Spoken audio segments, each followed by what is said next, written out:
to kill the president of Russia. একটি গোপন সংগঠন অন্ধকারেই কাজ করে যাচ্ছে আফ্রিকা ও মধ্যপ্রাচ্যের বিভিন্ন অঞ্চলে। কঠোর সাজাপ্রাপ্ত কয়েদি, ভাড়াটে খুনি, এমনকি সংগঠনটিতে কাজ করছে অবসরপ্রাপ্ত সেনা কর্মকর্তা ও সেনা সদস্যরা। হাজার হাজার যোদ্ধা নিয়ে ওয়াগনার যেন হয়ে ওঠে সরকার থেকেও শক্তিশালী। শুরুটা হয়তো অনেক আগে থেকেই হয়েছে, তবে 2014 সালে প্রথমবারের মতো শনাক্ত হয় পিএমসি ওয়াগনার।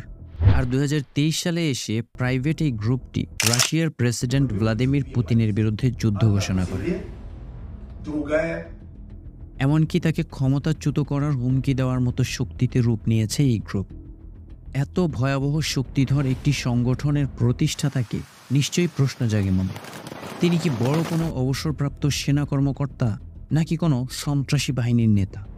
কিন্তু সত্যিটা হলো তিনি অতি সাধারণ একজন হটডগ বিক্রেতা। তবে ডাকাতির অপরাধে যৌবনে 1 দশক কেটেছে কারাগারে। কারাগার থেকে বেরিয়ে এসে হয়েছেন হটডগ বিক্রেতা, করেছেন খাবার সরবরাহের কাজ। একসময় পুরো রাশিয়া জুড়ে পরিচিতি পেয়েছিলেন পুতিনের বাবুর্চি হিসেবে। ইয়েভগেনি প্রিগোজিন, রুশ প্রেসিডেন্টের আস্থাভাজন এই ব্যক্তি দুর্ধর্ষ ভাড়াটে যোদ্ধাদের গ্রুপ ওয়াগনারের প্রতিষ্ঠাতা। মস্কোভা নদীর তীরে অবস্থিত রাশিয়ার প্রতিরক্ষা মন্ত্রণালয়ের সদর দপ্তর। 2014 সালে সেখানে উপস্থিত হন কিছু উচ্চপদস্থ কর্মকর্তা। উদ্দেশ্য ছিল সেনাবাহিনীর ক্যাটারিংয়ের দায়িত্বে থাকা প্রিগোজিনের সাথে দেখা করা। সেদিন প্রতিরক্ষা মন্ত্রণালয়ের কাছে প্রিগোজিনের দাবি ছিল 1 খণ্ড জমি, যেখানে তিনি স্বেচ্ছাসেবকদের প্রশিক্ষণ দেবেন। রুশ সেনাবাহিনীর সাথে তাদের সরাসরি সম্পর্ক না থাকলেও রাশিয়ার যে কোনো যুদ্ধে তাদের ব্যবহার করা যাবে। ধারণা করা হয় প্রিগোজিনের সেদিনের দাবিটি তার মুখ থেকে উচ্চারিত হলেও কথাগুলো ছিল স্বয়ং ভ্লাদিমির পুতিনের।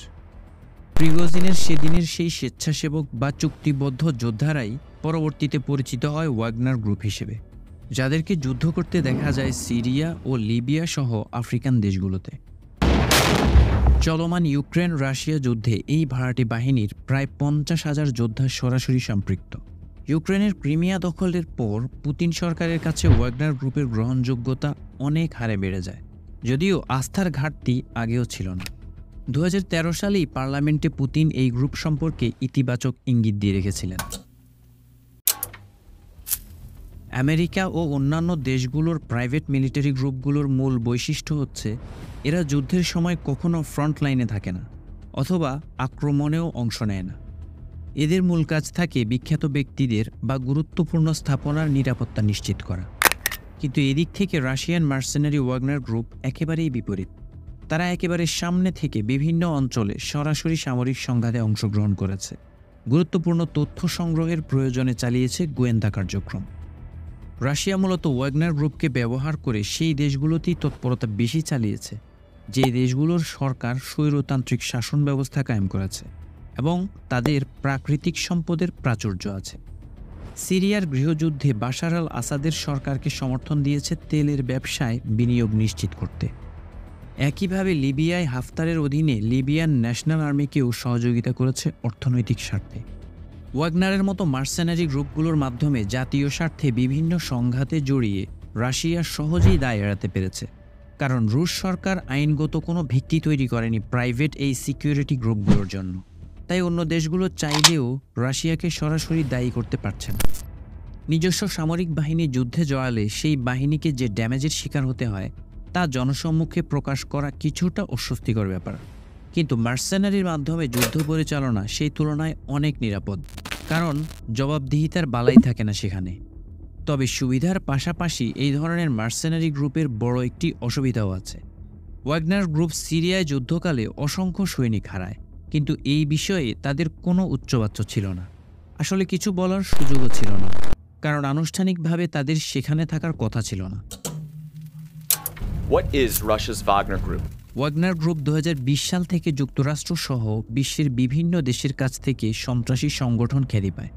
এরপর ধীরে ধীরে গ্রুপটির উপর আসে নানা ধরনের নিষেধাজ্ঞা, তকমা পায় অপরাধী সংগঠনের। অভিযোগ ওঠে ওয়াগনার গ্রুপ সিরিয়া, মালি, সুদান, মধ্য আফ্রিকা, লিবিয়া ও ইউক্রেনে সন্ত্রাসী তৎপরতা চালায়। ওয়াগনার গ্রুপের প্রতিষ্ঠাতা ধরা হয় ইউক্রেন বংশোদ্ভূত একজন রুশ সেনা কর্মকর্তা দিমিত্রি উৎকিনকে। তার সহপ্রতিষ্ঠাতা ও সংগঠনটির নেতা ইয়েভজেনি প্রিগোজিন। তিনি ভ্লাদিমির পুতিনের একজন নিকটতম সহযোগী। পুতিনের উত্থানের শুরু থেকেই তিনি পুতিনের হয়ে গঠন করেছেন কিবোর্ড যোদ্ধা বাহিনী, যাদের কাজ বহির্বিশ্বে ও রাশিয়ার অভ্যন্তরে পুতিনের পক্ষে জনমত গড়ে তোলা। এছাড়া মস্কোর স্বার্থে বিশ্বের বিভিন্ন দেশে সৈন্য পাঠিয়ে প্রক্সি ওয়ার করার কৃতিত্বও আছে তাদের। এক কথায় বলতে পারেন পুতিনের ব্যক্তিগত সেনাবাহিনী ওয়াগনার গ্রুপ, যার সেনাপতি প্রিগোজিন। কিন্তু বর্তমান প্রশ্ন হলো, কিভাবে এই বন্ধুত্বে ভাটা পড়ল, আর কেনই বা পুতিনের বিরুদ্ধে যুদ্ধের ঘোষণা দিলেন তার এই দুর্ধর্ষ বাবুর্চি? প্রিগোজিন ও রুশ প্রেসিডেন্ট ভ্লাদিমির পুতিন একই শহরের বাসিন্দা। 90-এর দশকে দুইজনের সম্পর্ক ঘনিষ্ঠ বন্ধুত্বের রূপ নেয়। রাশিয়া ইউক্রেন যুদ্ধে প্রিগোজিনের বাহিনী অভূতপূর্ব সাফল্য দেখিয়ে উঠে এসেছে আলোচনার শীর্ষে। ওয়াগনার গ্রুপ যুদ্ধ করেছে রুশ সেনাবাহিনীর সাথে কাঁধে কাঁধ মিলিয়ে, একসাথে নিয়েছে প্রশিক্ষণ, একই সেনা ঘাঁটিতে করেছে সহ অবস্থান। তবে রাশিয়া ইউক্রেন যুদ্ধের মাঝামাঝি সময় থেকেই বেশ কয়েকবার সেনাবাহিনীর সমালোচনা করেছেন দলের প্রধান প্রিগোজিন।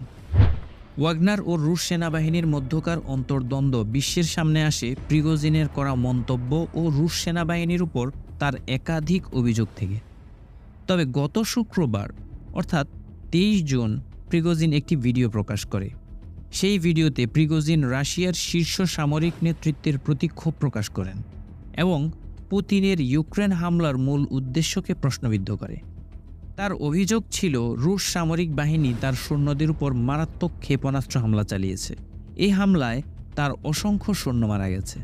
তাই হামলার জবাবে কঠিন প্রতিশোধ নিতে তিনি রুশ সেনাবাহিনীর বিপক্ষে যুদ্ধ ঘোষণা দেন।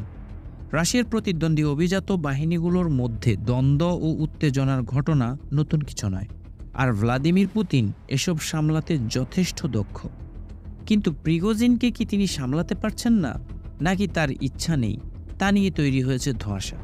তবে মনে হচ্ছে ক্রেমলিনে তার নিয়ন্ত্রণ আগের মতো নেই।